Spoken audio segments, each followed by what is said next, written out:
حضرت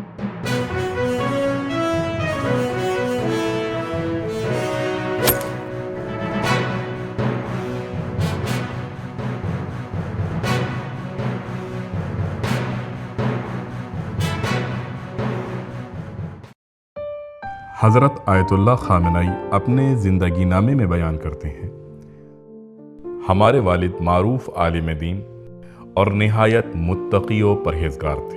وہ خلوت پسند کرتے تھے اور اکثر گوشہ نشین رہا کرتے تھے۔ ہماری زندگی بہت سخت گزرتی۔ مجھے بخوبی یاد ہے کہ بعض اوقات ہمارے گھر رات کا کھانا نہیں بنتا تھا۔ ہماری والدہ بڑی مشقت سے ہمارے لیے رات کا کھانا مہیا کرتی، اور یہ کھانا عموماً روٹی اور کشمش ہوتا تھا۔ والد علام نے مرزا نائینی اور سید ابو الحسن اصفہانی جیسے عظیم علماء کی زیر نگرانی اپنی تعلیم مکمل کی تھی۔ ہمارے والد دنیاوی مال و دولت اور عیش و آسائش سے بے نیاز تھے اور حد درجہ سادگی اور پرہیزگاری کی زندگی بسر کرتے تھے۔ حالانکہ وہ مشہد کے مرکز میں واقع ایک مسجد کے امام تھے، جہاں محنت کش، تجار اور دولت مند افراد مسجد آتے جاتے تھے، لیکن والد علام نے کبھی دوسرے کے مال و دولت پر نظر نہیں ڈالی۔ یہ ان کی احتیاط اور ضبط نفس کا اعلیٰ ترین درجہ تھا، جو کہ نفس کی کڑی تربیت اور عیش و عشرت سے دوری کا نتیجہ تھا۔ میں نے اپنے والد کے گھر میں غربت کا وہ منظر دیکھا ہے جو اس زمانے کے دیگر علماء کے گھروں میں کم ہی نظر آتا ہے۔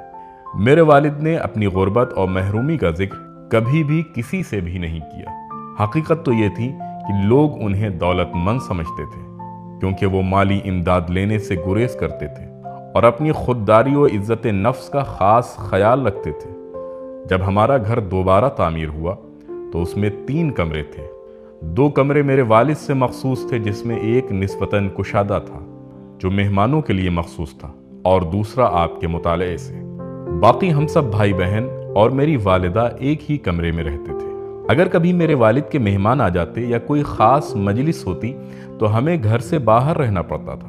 والد علام کے کمرے میں ایک کرسی اور ایک چھوٹی سی میز مطالعے کے لیے رکھی ہوئی تھی، جس کے نیچے سردیوں میں کمرہ گرم رکھنے کے لیے انگیٹھی رکھی جاتی تھی۔ والد محترم میز کے ایک جانب، جبکہ میں اور میرا بھائی میز کے لمبائی والے حصے پر بیٹھتے تھے، اس کوشش میں کہ والد محترم سے دور ترین جگہ پر بیٹھیں، کیونکہ آپ کی باوقار شخصیت اور درس کے دوران سنجیدگی کی وجہ سے ہم پر ان کا بے حد رعب طاری رہتا تھا۔